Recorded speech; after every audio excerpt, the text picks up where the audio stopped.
So, spoiler, Deathstroke is my favorite DC villain of all time. And the Deathstroke that Snyder was going to do was going to be awesome. Who was it going to be? Did he ever cast it? That dude's name that was married to the Hispanic woman from...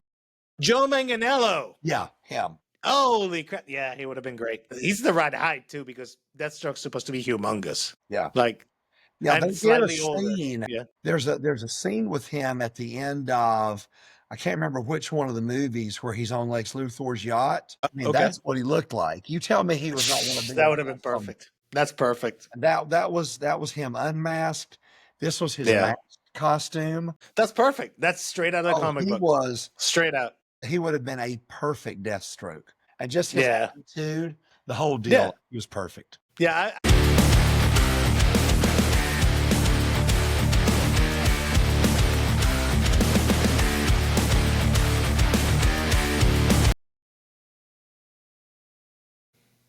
Hey, welcome everyone to the latest episode. I think this is episode number 11 of Geeked and Jacked, which is crazy to me that we've done this like 11 times already. With me is ifbbpro Larry Waters, and also fellow nerd dork extraordinaire. Well, I've got the bank receipts to prove it. Yeah, absolutely. How are you doing today, man? Good, man. I'm good. It's we'll be 6 weeks out from competition this coming Sunday, and like I told you earlier, I feel like things are finally starting to come together. Had some challenges early on in the prep, and my body just was not cooperating, and it was so frustrating because I usually don't have a problem getting in shape, but my body was just like, it was really, really fighting me. And then over the last probably 2 weeks, I've seen more improvement and changes than I did in the previous 5 or 6. So it's been really encouraging. And I feel like I'm right back. Hitting your stride? Yeah, I compared the pictures from 6.5 weeks this time to 6.5 weeks last time. It's right there at it. I think by the weekend I'll be caught up. And nice. Kind of feeds into the conversation that you and I had around some of the GLPs and the earlier. Yeah, and we'll get into that today for sure, so that the audience can hopefully like learn something cool, not just some nerdy stuff, but maybe some stuff that they can leverage, in their own health and fitness journey. Definitely. It is geeked and jacked. Yes. So yeah, absolutely. So before we change topics though, do you think possibly, my guess would be like, as your body recovered, so for those who may not have seen a prior episode where we talked about it, Larry had a close call with carcinoma, with melanoma. Specifically, right? Yeah. Melanoma, and he had it removed. So my guess would be your body had to use resources that normally you'd use for your prep to sharpen to heal. Is my guess. Yes, and that was the case. When I had the initial mole removed, it was like 2 stitches, right? No big deal. Right. But when he got the biopsy back, he said, we're going to have to take a 1.5 centimeter margin. Right. So the hole was pretty big. I mean, I've got a scar there. It was like 13, 14 inches, 13 or 14 stitches. Right. And he said, just so you're aware, because whenever I was getting it done, I was telling my prep coach, he said, do you have to do this now? Can this wait? And I'm thinking, what's the big deal, right? He's going to cut right here and he'll stitch it. Right. It'll be no big deal. And, but I did ask the derm office, and which was kind of stupid because I worked in derm for 9 years, and I know when they see something like this, you need to do it right then. And I said to the tech, I said, this couldn't possibly wait until like the 1st of September. She goes, are you crazy? She said, you need to be in here last week. I was like, so I told my coach, I was like, the doctor says it needs to be done yesterday. Right. So I went in there and got it done. And he told me, he said, just so you know, he said, there will be an inflammatory response. Everyone's body's a little bit different. He kind of made the joke with me. He said, I saved you 30 minutes of cardio. I got a little bit of fat out from under there when I took the tissue. Fair enough. Yeah. But he said, joking aside, he said, you will have an inflammatory response. Sure. I said, do you see it like slowing down progress or whatever? He said, long-term, no. He said, immediately you might, because whenever they did the little stitches, I did hold a little bit of water in my upper pec and shoulder for like 3 or 4 days. So I was thinking it would be something like that. I said, oh, you mean like fluid retention? He said, this is a pretty significant incision and it is trauma. He said, so everyone responds differently. He said, how far out are you? And at the time, I think we were 14 weeks out. 13 or 14. And he said, yeah, he said, whatever it does, it will abate. But what I wasn't prepared for was it didn't just impact me right here. It impacted the whole body. And I feel like fat loss was slower. From training was slower. He had asked me, he said, he said, I would tell most people stay out of the gym for 2 weeks. Said, I'm not going to bother telling you that. He said, I know it's not going to happen. He said, so limit your range of motion. So a few days, I made sure I was just going to 90. And it was a real challenge with back because you couldn't really get any retractions. So I worked around it and took the stitches out at 12 days. So by about a week, like the first week, I babied my range of motion. After that, I was like, okay, this thing's stitching, it's not bleeding. So I got back to my full range of motion, but I could still tell that things were not, even training legs, things didn't feel quite right. And I was like, interesting. So it's systemic. Weird. This is what, so it was, it was a systemic thing, the inflammation. And then, like you said, I hypothesized that it was pulling things from my entire body for recovery. But like I said, over the last 2.5 weeks, like I'm seeing my body, it's to the point now where it's changing daily. You saw the picture I put up today, and I feel like I'm back where I need to be. And I was looking at my body weight, where I tracked body weight last year. I'm within a pound or two of where I was there morning and night. So yeah, I think we're back where we need to be. But that's why I had asked you. I had been considering. I've been talking to Jason Theobald about it too. We actually talked last year at the Masters Worlds because he competed, and such a nice guy. Like Scooby he's such a good person. Like we stood backstage and we had interacted online a couple of times over the years. Like we knew who each other were, but we'd never met. And he treated me like I was someone he had known for 10 years. I mean, he was so nice and so giving and so informative. And we stood back there and talked about like what he did with the GLPs when he was getting ready last year. About plans for the off season. So this year, as my prep was going on, I said, you know what, I think I might try to put one of these GLPs to use, the redatruatide, when my next off season comes, because I'm just seeing all the benefits as far as nutrient partitioning and glucose disposal and insulin sensitivity. And I said, this is something really good to use. But then when I saw my prep falling behind, I'm thinking, well, maybe I want to put this to a little. So I talked to Jason, and he said, you would notice he said, I hate SEMA because it'll kill your appetite. He said, you don't want that one. But he said the tirzepatide is for repartition, anti-inflammatory for sure. Yeah, but he said, ideally, redatruatide would be the best if you're playing with it in prep. And so I'd asked several people and asked you, hey, do you think I can realistically get anything out of this utilizing it for 4 or 5 weeks? Everybody's like, absolutely. Definitely. So I got some redatruatide, and I took I'm going to do a 0.5 milligram twice a week, just microdose it. I don't like I need to do anything overwhelming. I don't want to, I want to season the soup. I don't want to change the soup, because if you make too big a change, you don't know what's going to happen. For sure. So I did the 0.5 milligram so I'm going to go Monday, Thursday. So I did the other 0.5 milligram today, and we'll see what happens. And so I was going to say, so I will say this: Chase, Paul, Todd, Steve, literally everybody I know has had incredible results on Retta. I'm probably the one who's had the least good results, and this goes to a question you asked me, which was the appetite piece. So for me, appetite is one of the things that I do want to suppress more strongly. So tirzepatide for me is a better solution than Retta overall, having tried both. That's why when I asked you that, I was very clear on that. For me, food noise is not a thing. Like I can. So you're good to go. Yeah. I can just not eat. It sucks and I feel like crap. But for me, in my brain, it goes, well, if I'm not eating, then I'm actually doing less. That's the way my brain works. It's like, okay, I'm just not going to eat that. That's one thing I have to put on the plate. Would I like to? Yeah, but I don't buy it at the grocery store. I don't bring it in the house. So it's not a big deal to me. One of the things that my wife deals with is during certain times of the prep. I've never heard this term until people start talking about GLPs, is that food noise. Yes, my wife is the same, by the way. This changed her life. Yeah, and she utilized some tirzepatide, again, very, very low dosage. Like she's doing a quarter of a milligram twice a week.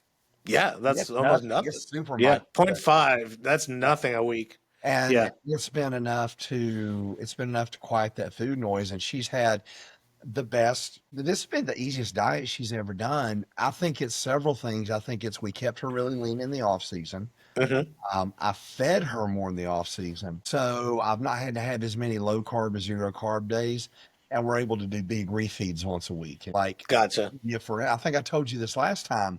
We had pushed her calories up. The last time we spoke, I had pushed her up to 250 grams of carbs, and this is a 125-pound woman. Right. I pushed her up to 250. Then week before last, I pushed her up to 2 weeks ago, I pushed her up to 300. Week before last, I pushed her up to 350. Then this past Saturday, I pushed her up to 385. Every Sunday morning, dude, she's waking up just super crispy. I keep waiting for her to spill over, and she's not.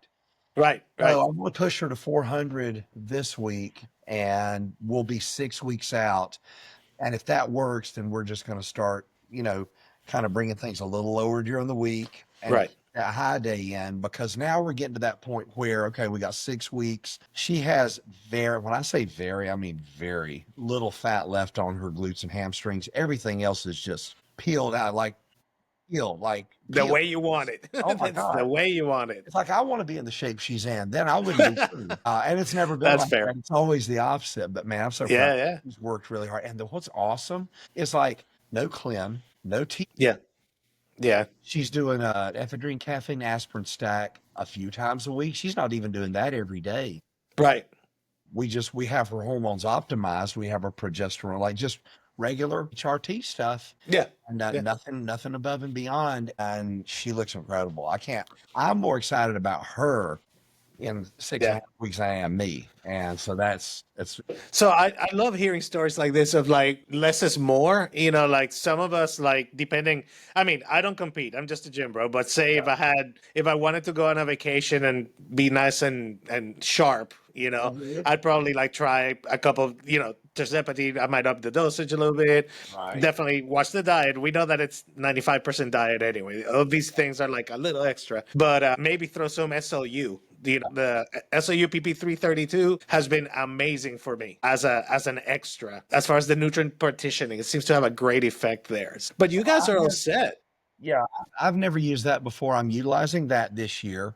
I'm not utilizing any T3. I'm using 60 mics of Clen, and using the SLU. I'm using a milligram of that twice a day. Okay. Well, I got from Mike Arnold Labs, so it's a milligram per milliliter. And so, is it a milligram per milliliter? Yeah, it's I think it is. Micrograms per milliliter. Yeah, correct. That's the one I have too. Milliliter bottle. The mic. Yeah. The mic one. Yeah. No, I'm only taking 500 micrograms twice a day, so half your dose. But in my case, again, I'm not looking for an aggressive cut. It's just to support what I'm doing. I feel like it's been really helpful. I do, and I don't know enough about it, so this is just me hypothesizing. They call it exercise in a bottle, and I hear some guys talk about it feels like it invigorates them, it gives them energy. I kind of felt like that at the beginning, but now I've also heard guys talk about if they utilize it long term, they start to feel some fatigue. Yeah, and I've heard that. I think I am getting to that, and I think that's because your body's in that exercise mode. Yeah, constantly. Whether you do anything or not.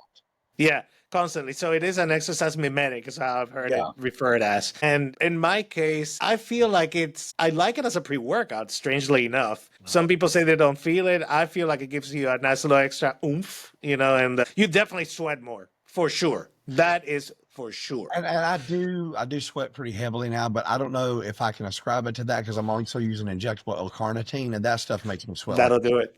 Yeah. Probably a combination of the two. No, for sure. So that's one thing that I've noticed, the good pump, a good exercise. But again, because, we all manipulate carbohydrates, we manipulate with our diet, there may be, in my case, it's a TRT dose. So it's not like any large gear type thing, but still all of these things factor in, I've been doing that sugar diet the last couple of weeks, just playing around with it. How do you like it? It's been interesting. It would seem to me like something like that would probably do better if you are running a Retatrutide, like a GLP-1 of some kind. It seems like that would, those two things would kind of marry pretty well. Yeah. Yeah, they do. And I mean, I run tirzepatide, microdose every 3 days. I take a total. Are you doing a Let's half see. milligram or a third? I'm doing so. Let's see. The total is 2.5 per week divided into three equal doses. Okay. So at 2.5, it keeps me like food noise is non-existent, and I can control my input perfectly, Yeah. which is amazing because that was, I mean, when I used to be big, there was no, I'm one of those guys like if I was actually a competitive bodybuilder, eating would not be a problem at Right. all. Yeah. Like I could knock down 4,000, 5,000 calories easy, but it's the reverse. It's the cut that would be the problem. Yeah, off season is not a challenge for me as far as volume of food. Like I've told you, with my carb cycling, my medium day would be around 700, and my high days would be 11 or 1,200 grams of carbohydrates. And I don't have any problem getting that. And I don't, even on those 11, 1,200 days, the only time I was using any junk carbohydrate, my post workout, I love English muffins with apple butter. So I'd let myself have that. That sounds good. No, and that was like maybe 250 grams of carbohydrates on a 1,200 day. The other 900 grams were all coming from oats and rice and pasta. So I didn't have any problem getting the food in. I never have. And then where I used to have a hard time was dieting. And over the years, I've just kind of gotten to the point where when it's time to diet, I flip the switch and okay, that's it. We're dieting now, and that's just what we're doing. Yeah, this goes into that whole conversation of willpower and how to apply it, and and I don't even think it's willpower at this point. I think it's just somewhere between a habit and discipline. It's just like I've gotten to that point. Yeah, it's like it's what you do. Yeah. It's no different than no different than, well, today I'm going to lift heavy, and today I'm going to push hard, and I know I'm going to push hard, and you just know it. Or it's like with work. Like, okay, when I'm 3 weeks out from a contest, I feel like crap. I don't want to get up. I don't want to walk around. I don't want to have conversations with people. My job is getting up, walking around, having talking to with doctors every day. So it doesn't take discipline or willpower to do that. I just do it because it's what needs to be done. And I think that's kind of the way my brain works when it comes time to diet. It's like, okay, well, that's what this time of year is. And I've committed to this thing. And the other thing is, like, I know my wife is sitting here and staying on her program all day, and I see her body changing every day. So you have the double, that's some accountability competition kind of a thing going. It's not even a competition. It's just an accountability kind of thing. Like I would feel, I mean, I'm not trying to be hyperbolic or dramatic, but it would, like, if I were to go somewhere and eat junk food without her, it would be like cheating on her, Yeah, for sure. Conceivable. For sure. Won't even go there. Yeah. And you're in it, yes, you compete separately, of course, but at the same time, you're a team. That's how it is. At the same show on the same weekend. Yeah. We're 2 days apart. So, I mean, she actually has the harder job because her show is going to be done on Friday. I don't compete until Sunday, and she refuses to eat anything without me. So she'll be eating clean for 2 days when she doesn't have to because she refuses to do it without me. That's pretty cool, though. Yeah. Yeah, we're both very kind of goofy, I guess. Yeah. I mean, it's the shared interest thing. Absolutely. Like, that's one of those things that keeps marriages alive and vibrant. It does. It does. So, and my wife and I have developed kind of the same thing because we both used to be big and now we're not. And like you guys, like we kind of help each other out. Sometimes one or the other one's like, I don't know if and the other one's like, yeah, you got to do it. Come on. It makes a difference. It makes a huge difference. When you guys started and I hate this term so much, but I'm gonna use it anyway. When you started your fitness journey, is it something you made a decision to do together, or was it something that you started and she was like, hey, I want to do this with you, or vice versa? So it was the latter. I started it, and it was part of I've spoken about this, and I'll speak about it freely. I was in a really dark place like 8 years ago between, drinking too much and being unhealthy and depressed and all these things. And it was one of those put up or shut up moments. It was like, I remember a conversation in my head with myself where I was like, get busy living or dying. I'm like, well, I want to live because I love my wife, I love my kids, and let's do the work. So over that year, I literally transformed, lost the 100 pounds and got on the journey. And she saw that, and she saw the positivity. And I never pushed. I never did push. I never told her you should do this, anything like that. It came from her. But once she said, let's Let's see what you're doing. How do you do that? We just kind of learn together, and now we train together and do everything, and we share all kinds of data and info. And yeah, so she's big into the biohacking space too. So yeah, so we've leaned into it 100%. So our approach is more the transformation from unhealthy to healthy. That's kind of like what the Rise 41 thing is about. It's about overcoming challenges. Not quite as specialized as being, like in your case, you guys are IFBB pros. So you have a very specific, very niche targeted, hard to do, very hard to do specific thing. Ours is more, I feel like lifestyle broad. You know what I mean? It's more like for everybody. I really think that doing it for lifestyle, and I'm using my Evil fingers a lot today. I I know, feel me like too. doing it, Maybe you're part Puerto Rican too. I was in Miami for a long time, so the There kids you go. to me. I talk with my hands now. I feel like it would be harder for me to do it if I didn't have a target. I feel like what you do is mentally more difficult than what I do because I know I have an endpoint of I'm standing on stage in this much cloth in front of a panel of judges inviting them to tell me what's Yeah, wrong. And I feel yeah, like if I didn't have that, like the day's going to come when I'm finished competing. I don't sure. know when that'll be because when I was in my 20s, I was like, dude, I'm not going to be some 40-year-old guy in a posing trunks, and I'm 6 months away from being a 50-year-old guy in posing trunks. So I don't know. There you Maybe I go. do this till I die. I don't know. But Hmm. for most people, that day's going to come when you don't compete anymore. And then I've really kind of asked myself, wow, I'm going to have to find some other way to create a target for myself, whether it's doing a photo shoot, like the two of us, she and I Hmm. doing a photo shoot together every summer, or something like that, so that we have a tangible target to stay honed in on. Because I feel like just knowing the way that I am, I feel like doing what you guys are doing would be much more mentally difficult. So it's funny you say that because I definitely said targets. They're softer targets Yeah. than, say, a show, because a show, again, very specific. You have to practice your posing. You have to be like, so you peak for a day or two, like that's your peak that you're. So for me, my peak might be I have a vacation for 2 weeks on the beach. Right. So my target might not be 5% body fat because I can't maintain 5% body fat for 2 weeks and enjoy a vacation. That's not going to happen. But I can certainly maintain 10% body fat Yeah. for 2 weeks. It's like when we got married on October 1st, 2022. So Hmm. we had done North American that year, at the end of August. And that was, I won my pro card. It was both of our first national level shows. Hmm. And she placed top 5 in figure, and I think she was 7th in physique. So, I Hmm. mean, and we had a great time. And so we knew that our wedding was either 4 or 5 weeks after the contest.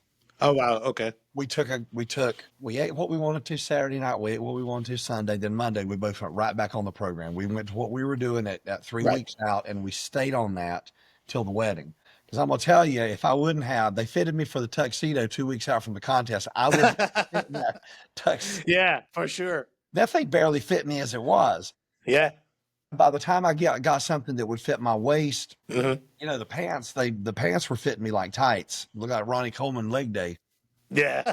But so we stayed on our program, had our wedding, and then the next morning we stayed. So we had the wedding in the mountains at her parents' house. They have a beautiful house, and it hangs off the back of the mountain. Oh, wow. Just they have a back deck with this ridiculous view, and we were like, this is where we want to get married. Yeah. We did that, and then there's a place in Asheville, North Carolina called the Grove Park Inn. It's an Omni, part of the Hmm. Omni family. Really, it's like one of those swanky $500 a night joints. It's been there Nice. forever. It's beautiful. So we went there that night, and then the next day, let's see, that was Saturday. Then Monday morning we left for Vegas, and we went to Vegas for a week. Because when we were planning our honeymoon, we talked about a lot of different things. We talked about beach or an all-inclusive or this and that, and there were just so Yeah. many things we wanted to do. We didn't want to get to an island and you're only stuck with island stuff, or we didn't want to go to, Yeah. Italy and you're only stuck with Italian. We wanted to go somewhere where we could do. I was like, well, where else can we go and Hmm. experience darn near anything? And so we're like, let's go to Vegas. So what we Vegas is did, fun. oh, I dude, love oh Vegas. my God. Vegas, I've been twice with my wife, and we Oh, love it. that week went Yes. by like it was literally from our wedding day till we came back. That was like If I could live in that 7-day bubble for all of eternity, that would be my idea of heaven. It was so much fun. I'd be okay with that too. Yeah. But what we did with our food, now here's what we did. We did all of our activities during the day. We trained, we went to Dragon's Lair Gym, Flex Lewis's gym. Oh, wow. Okay. The place where we stayed, if you look at the strip, behind the gym grand, there are 3 big towers. We stayed in an Airbnb in one of those. Oh, okay. They had an awesome gym there. So we had a great gym, we had a pool, all this stuff. So during the day, we'd say, okay, we're going to go to this place, to that place. Well, we probably walked between 25 and 30,000 steps every day. Yeah, you do that in Vegas. You absolutely can do that in Vegas. We ate and have fun doing it. Yeah, and we ate pretty clean during the day. We carried bars and powders, and that way we could just go and do. But every night, a show or this thing or Chris Angel or whatever we would do. And we would go to a big dinner. I mean, and we would eat our faces off. And we stopped. We walked by a Walgreens on the way back. There's a Walgreens right there on the strip. I know. I've been there.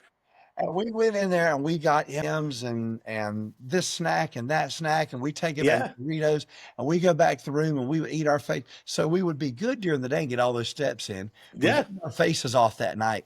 We get up the next morning and go work out. Dude, you talk about the sickest pump ever, right?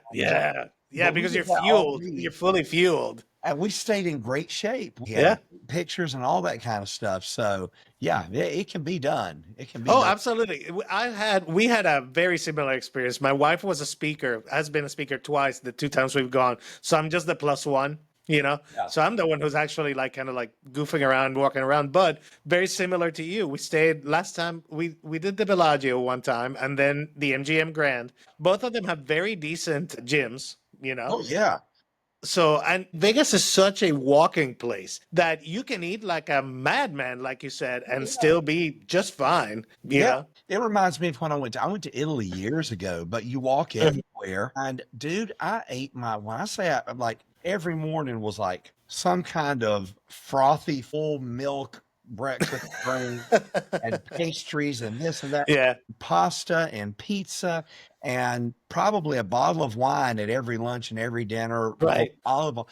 I must have eaten 4,000 or 5,000 calories a day. And when I came back to the States, I was 3 pounds lighter than I was when I left. Yeah, I believe it. It's lifestyle too, man. Like people don't realize that. Like when we health advocates talk about the infamous get your steps in. Yeah. This is why. You know, it's just little things, man, little tweaks.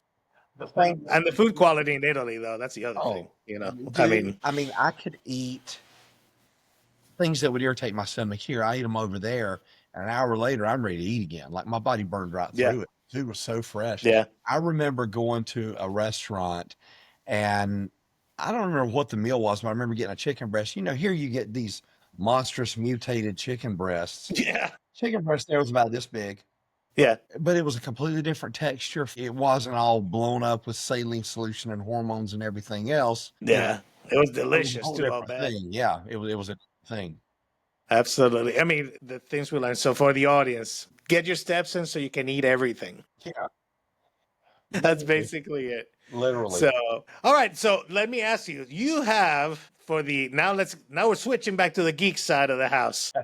You have received today a magical present.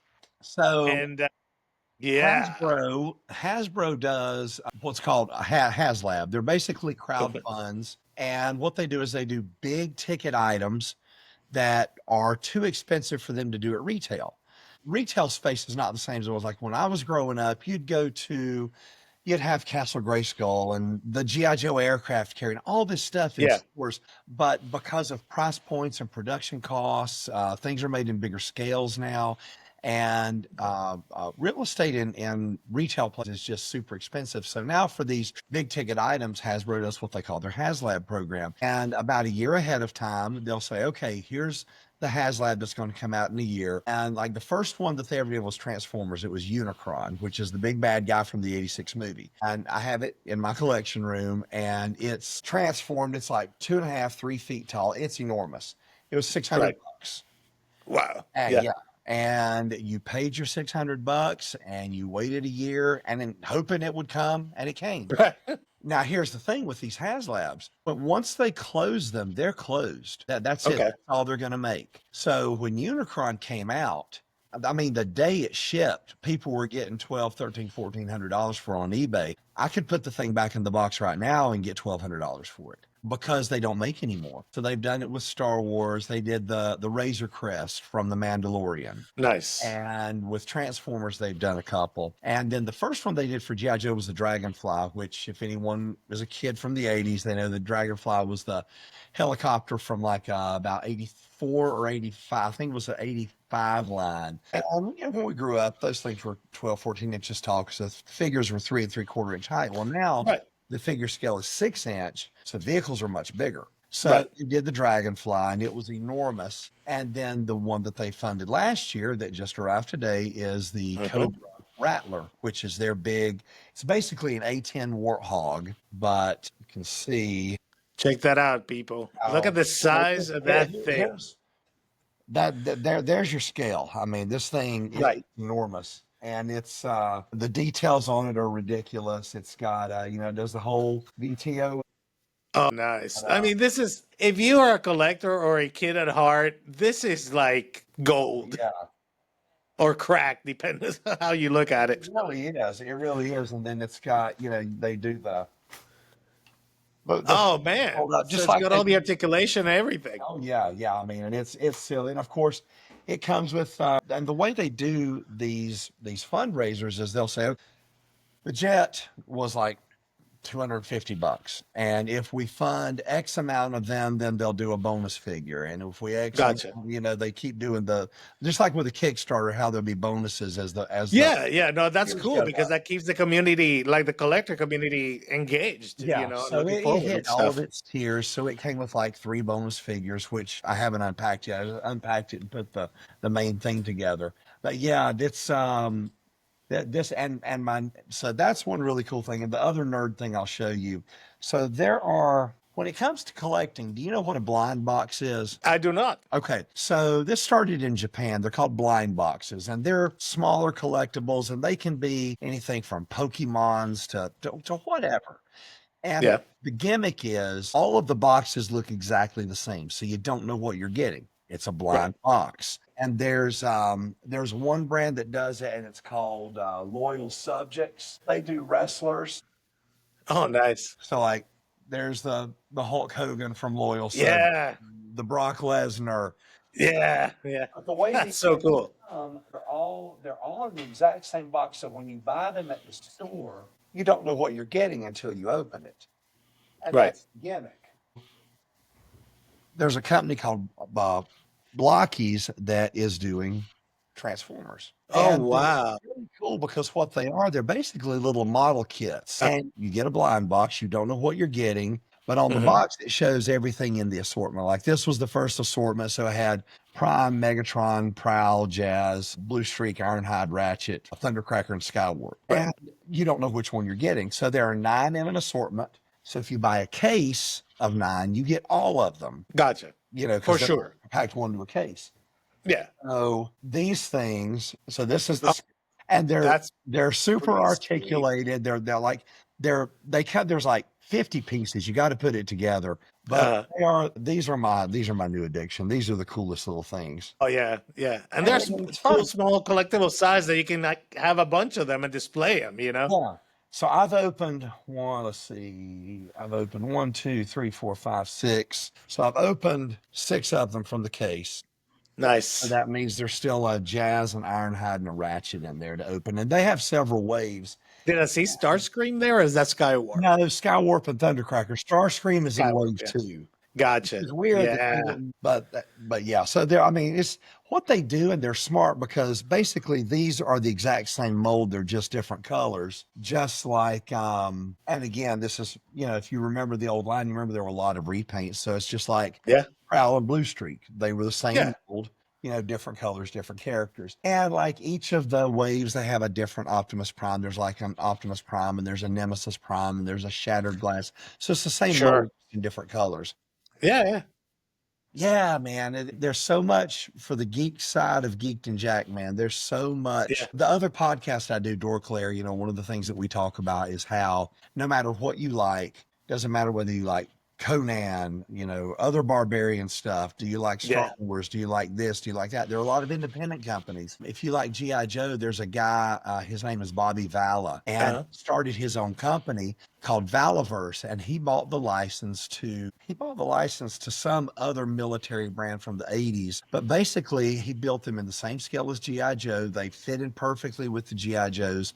So there are a lot of independent companies out there that are doing their own thing now. On the Transformers end, there are third-party companies. So they'll release something. It's an Optimus Prime, but they'll call it something else.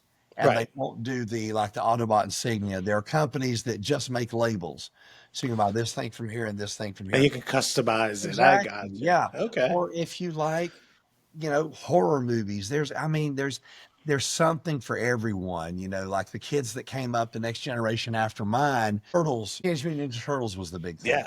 Yeah. Has been, and there have been from like 85 when they started to now, there's been probably 20 iterations of Turtles between the different TV shows and cartoons and movies. There are figures for all that stuff. So it doesn't matter what your flavor. And it's so funny because we'll have friends over from the gym, guys that you wouldn't think care a thing in the world or even remember any of this stuff. And it doesn't matter who comes over, how many times. The first place anyone wants to go, "Well, I'm going to go up to your room and look," Sure. They're like, "Oh man, this is," because I've still got some of my old, I've got my first Optimus Prime. I got Christmas of 1985. I still have that Optimus Prime on the shelf. Wow. I've got my Power Master Optimus Prime from Christmas of 87. And so they'll see this stuff. "Oh, I had this.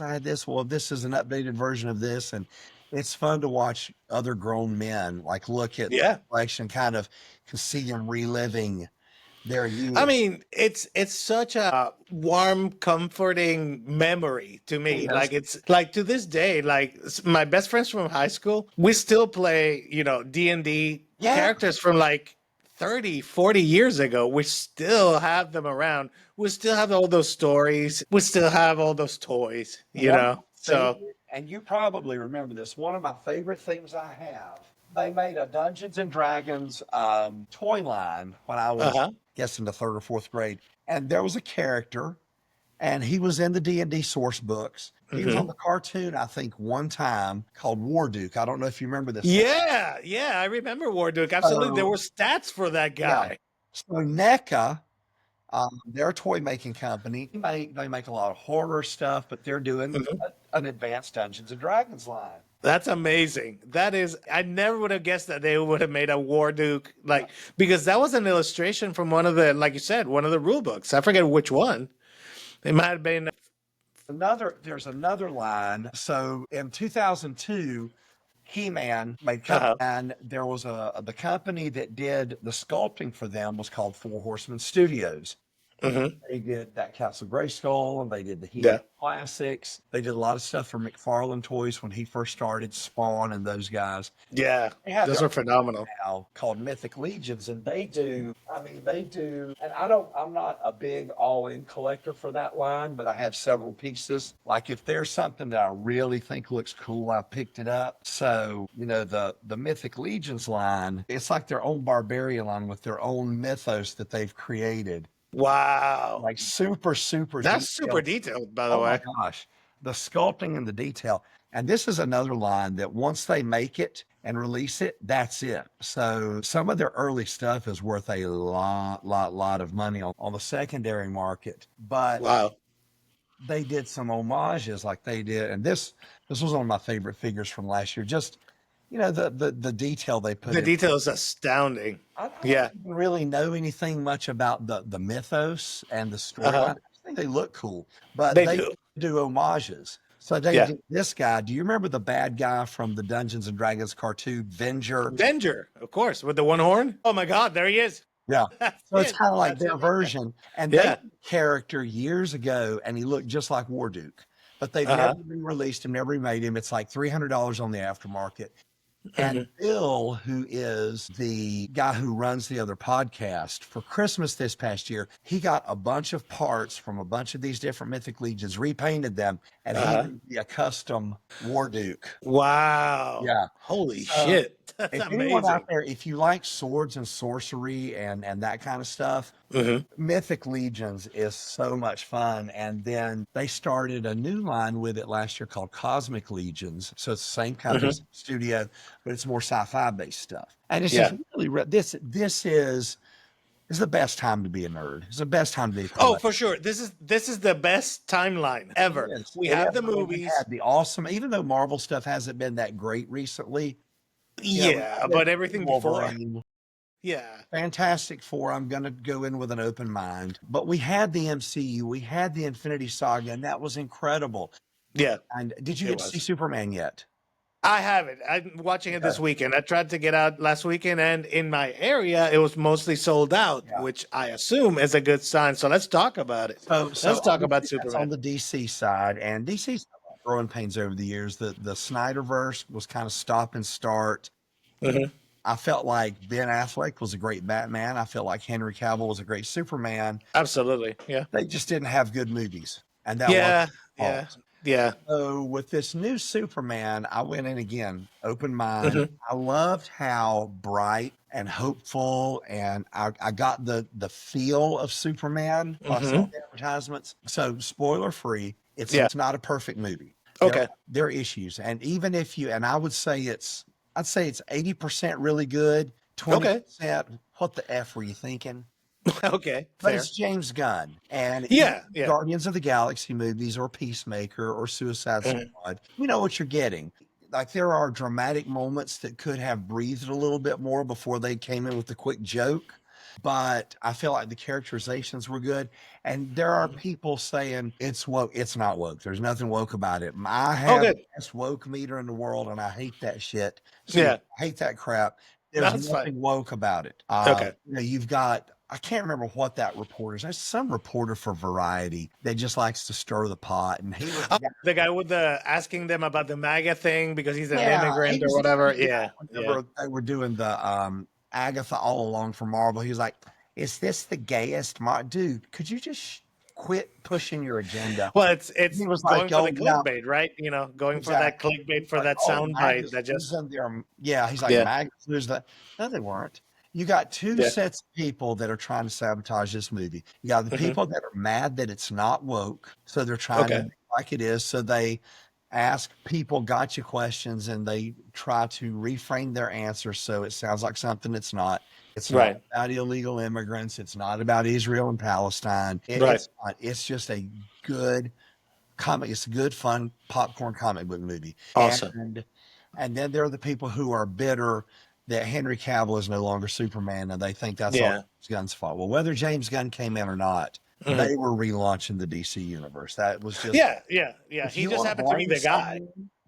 If you want to blame someone, blame The Rock and who made everyone involved in making Black Adam, because Black Adam's failure is why they said, "Okay, we're done." Because if you watch Black Adam, it was a Henry Cavill cameo with Superman at the end. Yeah. And if that movie had been what it should have been, if it had been a good movie and done what it was supposed to do, then that would have the Snyderverse would have kept going. Snyder at the helm, Cavill would have remained Batman, and so on and so forth. That's why now, instead of having Jason Momoa as Aquaman, we're going to have him as Lobo in the next Supergirl movie. Which I'm kind of really looking forward to that, honestly. I like Lobo. Make it good. Yeah, I just rewatched Game of Thrones, and his Khal Drogo was so good. I'm looking forward to seeing him as Lobo. Plus, I've seen him recently. He needs to get back in shape. That dude's looking rough.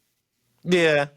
He needs to get on some GLP-1s. But the movie itself, Nicholas Hoult is a good Lex Luthor. The only thing I didn't like is I felt like Superman was on his heels the entire movie. I felt like he was on his heels, on the back pedal the whole movie. And I can understand why they did it. And from a storyline purpose, your point of view, it made sense. And ultimately, Superman wins. Spoiler alert. But they planted a lot of seeds. I wish it had been more just about Superman, but the Justice Gang was good. Ethan Fillion was an awesome Guy Gardner. Mr. Terrific was a great character. I want to see a movie with just him. I can't Really? remember the actor's name. It was the guy who played Darwin in X-Men First Class. Do you remember him? Yeah, I remember. I know Well, who they the could character is. I absorb don't know him the actor's and name, but yeah, he's great. he's awesome. And then the girl who played Hawkgirl was good. They didn't go Okay. well with her, but Mhm. she's a good character. And the guy that played Metamorpho, he did a good job. Like Gunn does a great job with quirky, weird characters. Like before he made the Guardians of the Galaxy movie, nobody cared about those characters. That's true. I didn't About care. And I was Drax or Gamora. I have always been a huge Marvel fan. And I to didn't me, they were like about third it. tier. Yeah, but then he made 3 great movies with them. Yeah. And you see what he did with his version of Suicide Squad, and he did that with these guys. I think James Gunn is more suited to your Suicide Squad, your Guardians of the Galaxy, there's another DC anti-hero team called the Secret Six. I think he would do a great job with them. Peacemaker. So he likes the Misfits, is what it is, almost like his Misfits group of likable, unlikely heroes is like his thing. I would not want to see him do Justice League of America. I wouldn't want to see him do JLA. I would like to see him do Justice League International. Yeah. Guy Gardner. Keith DeMatteis, Jim DeMatteis. Yes. Do you remember the Booster Gold Blue Beetle? That's where he needs to go. Yes, that's true. Those guys. Yes. Yeah. And for the audience who's young and doesn't know this, there was a great run of, I think it was Justice League of America or Justice League International. It might have been both at the time. This is what, mid-90s maybe? Who was the writer? J.M. DeMatteis, I think, and Keith. That was international because Grant Morrison was writing JLA. Yeah, because that's where, for example, where we see the first encounter between Batman and Guy Gardner, which is a classic. Out. Yep. Yes. Yep. Where he knocks Guy Gardner out with one punch. Did he just knock? And that's the whole joke for the rest of the series. Yeah. Yeah. Like Blue Beetle laughing his ass off. Like one punch, that's all it took. I would like to see James Gunn do. I think he would do a good Teen Titans movie. Yeah, I could see that. So depends on what tone of Teen Titans. So Teen Titans, if he goes, he needs to do James Gunn style. Like, did you ever see the Titans, the HBO Max series with? That's not him. Yeah, with Alan Richardson, and that was very dark. It wasn't bad, by the way. Like, I liked it. I enjoyed it. Alan Richardson was. Is that his name? Alan Richardson, the big, humongous guy that played Hawk. He plays Reacher on Amazon. Yeah. That dude was phenomenal in that series. He was a couple of other HBO shows that were good too. What was the one with Brendan Fraser where he played the not Mystery Men. It was oh my God, the Legion Doom Patrol. It was Doom Patrol. Yeah. Doom Patrol was good. And Doom Patrol was phenomenal. There's been some good stuff. It suffered from and if he does do Blue Beetle, it doesn't need to be this Blue Beetle movie that came out a few years ago. No. The OG.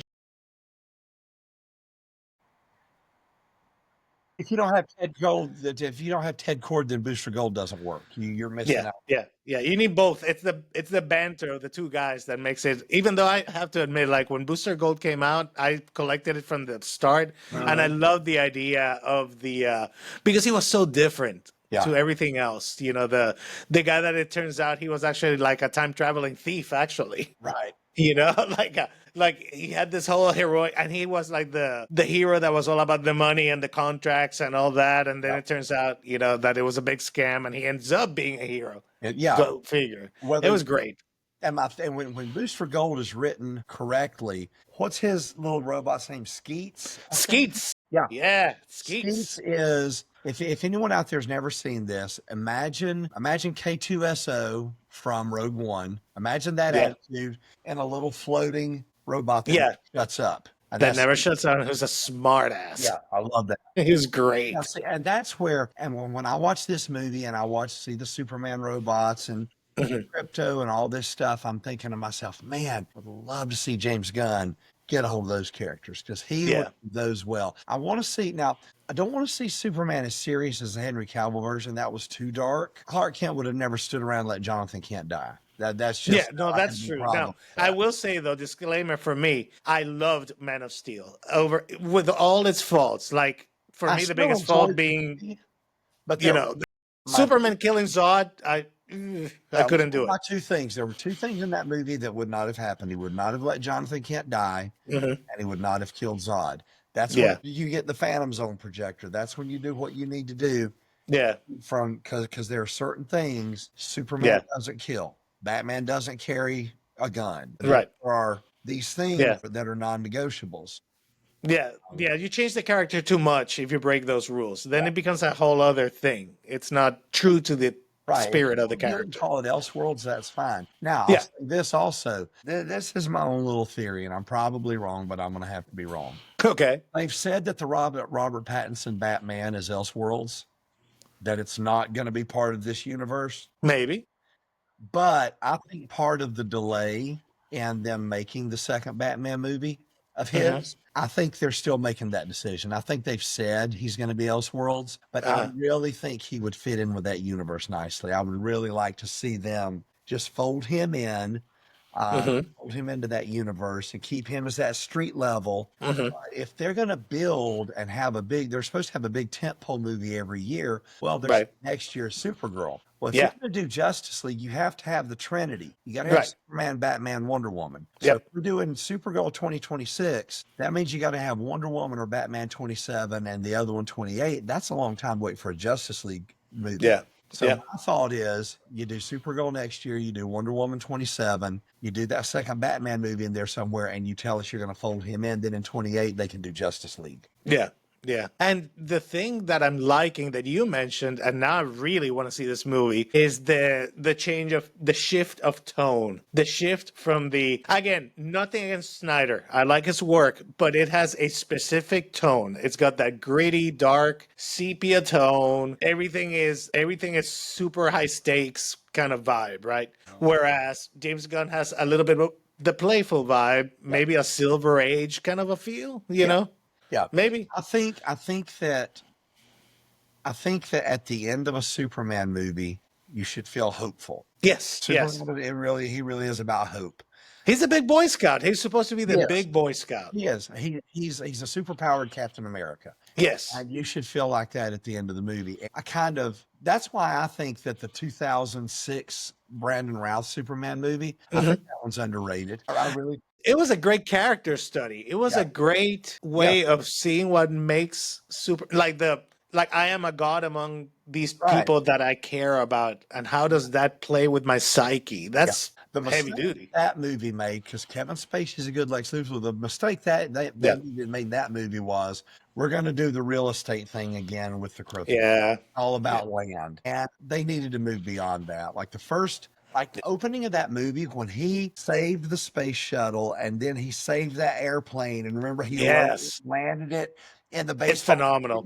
No, it's phenomenal. It's snow bombs. I was like, holy crap, this is Superman, right? Yeah, yeah. And he looked the part, by the way. He definitely can. He looks like he's a good Superman. He's a well cast Superman actor. Good. I didn't like him at first, just visually. But after I watched it, this most recent Superman on television, I think Tyler Hoechlin was the actor's name. Okay. I have not seen him. So I have not seen that. Is it Superman and Lois from that? Yes. Okay. I haven't seen that yet.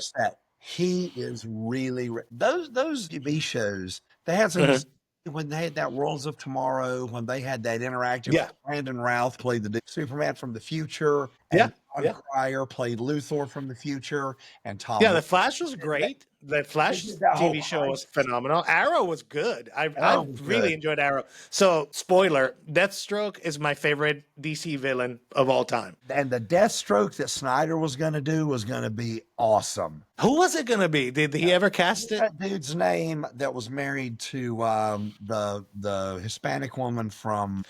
Joe Manganiello. Yeah, him. Holy crap. Yeah, he would have been great. He's the right height, too, because Deathstroke's supposed to be humongous. Yeah. And they did a scene. Yeah. There's a scene with him at the end of, I can't remember which one of the movies, where he's on Lex Luthor's yacht. I mean, that's what he looked like. You tell me he was not one of the... That would have been perfect. That's perfect. That was him unmasked. This was his masked costume. That's perfect. That's straight out of the comic book. He was straight out. He would have been a perfect Deathstroke. And just his attitude, the whole deal, he was perfect. Yeah, I've always liked his work as I remember him from True Blood. Like we actually, so I went to Dragon Con with my wife actually, like maybe 10 years ago. Okay. And he was there signing, and she'll never admit it, but that's her man crush right there. Well, And I told her, like, this is your chance to meet him. I'll even look how secure I am that I will pay you to go meet him and pay for the autograph. She wouldn't do it. She got shy. She got all shy about it, which is, well, it was kind of cute. bad. But he seemed like a super nice guy. He was like smiling with the fans, interacting. Yeah. Yeah. I would never let that. And he's a huge Dungeons and Dragons player, which I learned about afterwards. Yeah, if I I'd always known that, I love would have finding approached. I always love finding out stuff like that, like finding out Henry Cavill was actually a fan of The Witcher. Yeah, That's why and a he left huge the show. Warhammer fan And too, that's by the why he way. left the show, because they destroyed it. Yeah. Well, he's at Warhammer, like the game, the Yep. tabletop strategy game. That's his thing. He's been trying to get that made into a show for forever, is the rumor anyway. So we'll have to see. But yeah, that was the meeting with Joe Manganiello. It just cracks me up that Yeah. that was such a missed opportunity for the wife. Hey, So you gave it a shot. hey, man, like I said, absolutely secure. I know you'll come, and this is before I lost the weight too. So I was very secure. Hey, so you know what? Now that she's lost the weight, she might take you up on that meeting. Yeah, she might. And now I think he and that lady broke up. So I better be careful, man. Yeah, that was a one-time offer, and it's off the Yeah, table. one time and we're done. And we are done with that for sure. Man. So anyway, looking forward to Superman. Fantastic Four. I hear things, but I'm gonna try and be open-minded. Now, I'm the trying. thing is, That's a team that I've never liked, though. Honestly, I never even liked their I like comic them books. when they're So written well, but that kid is not Johnny Storm, and Pedro Pascal is not Mr. Fantastic. no, Reed Richards, no. And that woman is not Sue. She's not Sue Storm. She just, again, like I said, and the whole Silver Surfer thing. Yeah. It's just like I said, I'm trying to go in with an open mind and see, because obviously this is in an alternate timeline, an alternate 19. So I'm just trying to go in and be like, okay, let's see what they do with it. Yeah, we'll give them a chance. Yeah, I'm gonna give them a chance. I mean, yeah. it can't be any worse than Ant-Man or Marvels or Oof, Marvels was rough, man. Eternals. That's one of the few movies I am a completist. Like when I start a movie, even a bad one, I always try to finish it just to have the full picture. And I couldn't do it with the Marvels. I just couldn't. I just could not get into it. It's bad. You know?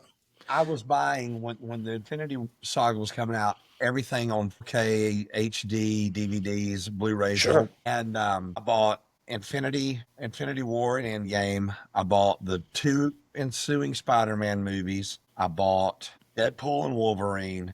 That's so good. I love that movie. And I didn't buy anything I didn't buy Black Widow. I didn't buy Doctor Strange. I didn't buy what came out after that, Eternals. I didn't buy. Yeah.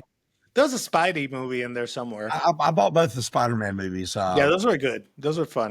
That kid is good as Spider-Man. He's a great Spider-Man. He's a really good Spider-Man. And again, I think No Way Home really let us see that they screwed Andrew Garfield over, because he was an awesome Spider-Man too. He was. Different vibe, completely played it differently, but still great. Like if you wanted the more mature Spider-Man. Yeah. You know? More in tune with, more emotionally complex. Exactly. I guess would be that he was great. So I guess we'll see, man. So I'm hopeful.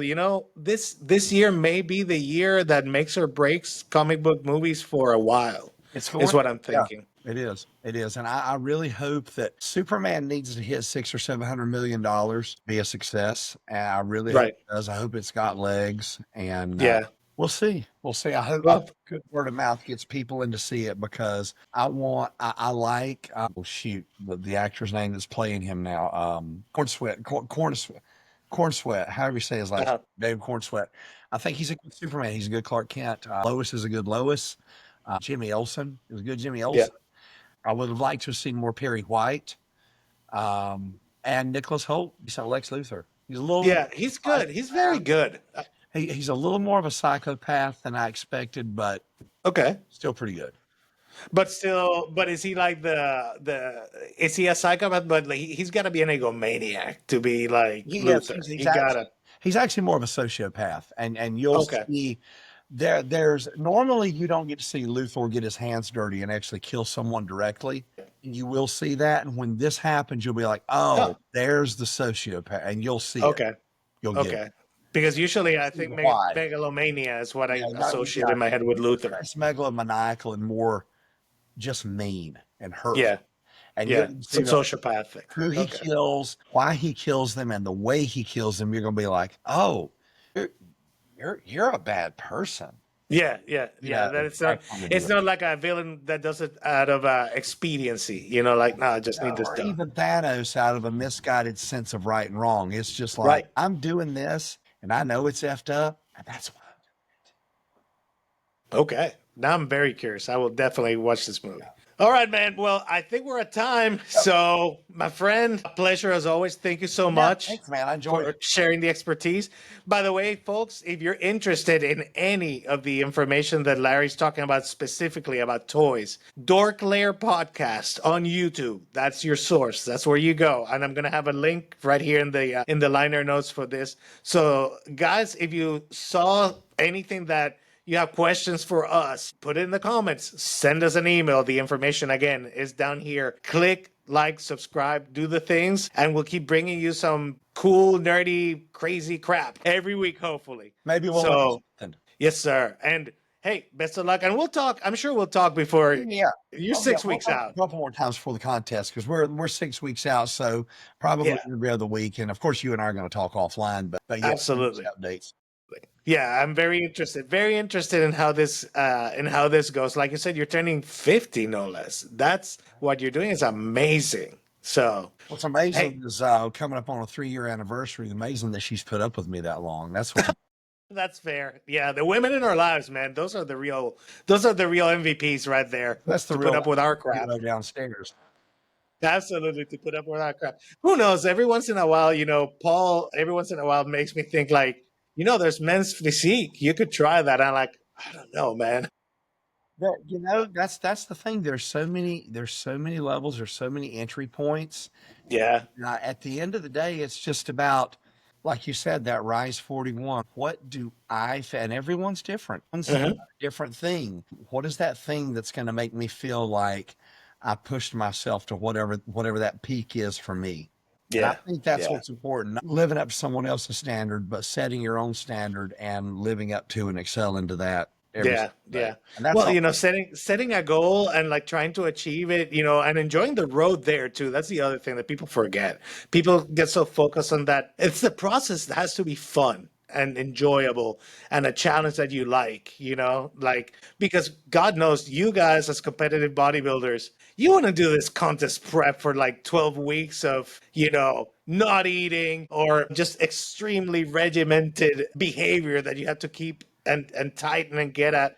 It's crazy. It's really only the last 6 or so that really bad. It's funny, but I'll say it's the last thing, then I'll go. This past, today's Thursday, yesterday morning. So yesterday morning was the first, sometimes you hit that wall. Like I came here, I get up and I do our food prep, and then I come up and I knock my cardio out. And it's usually like 30, 40 minutes on the elliptical, whatever I need to do for the day. And I got on that thing and I was just like, it was one of those days where you feel like you're walking in mud up to your hips. Yes, I know exactly what you mean. I was like, I don't know if I'm going to be able to do 15 minutes of this. Like it wasn't even a mental thing. Like I was physically just like this is bad this morning. I got to 14 minutes and I was like, all right, 14, I'm going to do 20 minutes. I can make myself do 5 more minutes. And then I got to 19 minutes and I said, okay, I do 25 minutes. And I kept doing that to myself. Till 30.